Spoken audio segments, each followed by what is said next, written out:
Well, it saddens me to report that my good friend and fellow ham, CHARLEY-K1GZL, became an SK last Friday morning at 6:15 a.m. Charlie was 91 years old and headed for 92 in July. He had been quite ill for some time, but Charlie was a great ham, having dedicated his whole life to amateur radio. His passing is a great loss to our radio community and to me personally.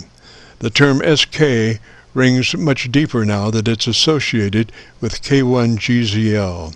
May he continue to have good propagation in whatever form that takes.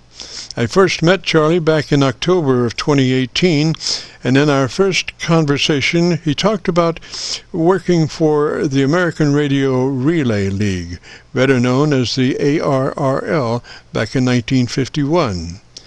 He did not last long there.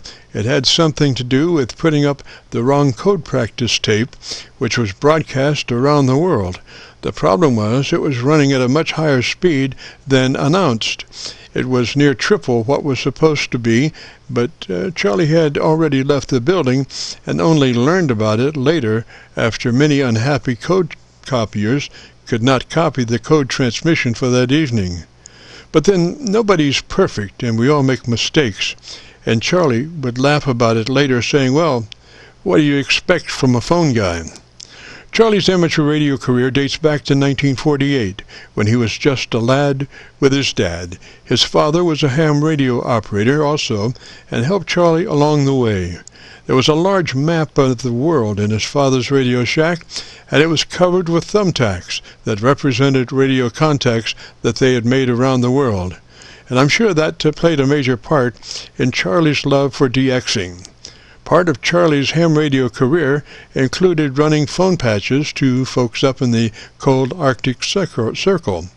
But his favorite contacts were down under, meaning ARTICULATION.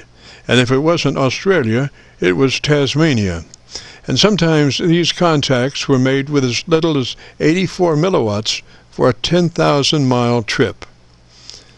In addition to his Aussie and Tasmanian friends, Charlie also had a lot of friends in this country, like Craig, WA3ZDI, and Jim, WA3FET. But one friend he always enjoyed talking to the most was Captain Mike up in the Jet Aeronautical Mobile. And in addition, believe it or not, Charlie was even talking to the birds up there in his home QTH of Clarksville, New Hampshire. These birds were honking out CW, and Charlie was copying the mail. He said they sure transmitted a lot of D's for some reason. Charlie's QTH looked more like a sailboat marina than a house.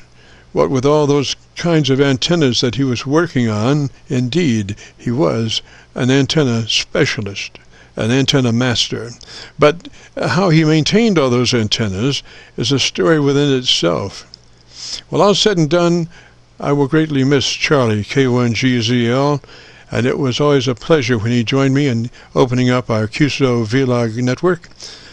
I just want to say thanks, Charlie, for a great 6-year run on my Qso-Vlog network. You will be missed. Rest in peace. This is the Friday afternoon Qso-Vlog net. If you have a radio you want to check out, give me a shout.